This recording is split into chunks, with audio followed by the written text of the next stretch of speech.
I'm so thankful that I had the opportunity to do the ASEF fellowship this summer because I learned so much about myself, the country, and my family roots. It was so nice to connect with the culture, live in Ljubljana, and just explore more of what the country has to offer. This year I'm thankful for being able to connect with my loved ones, whether they're nearby or far away.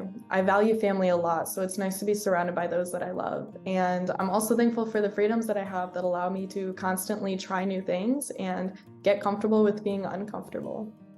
I'm so thankful for the opportunity to be a junior ASEF fellow and to visit Slovenia. It was an amazing experience to explore the beautiful country of Slovenia, accelerate my career, and make many lifelong friends.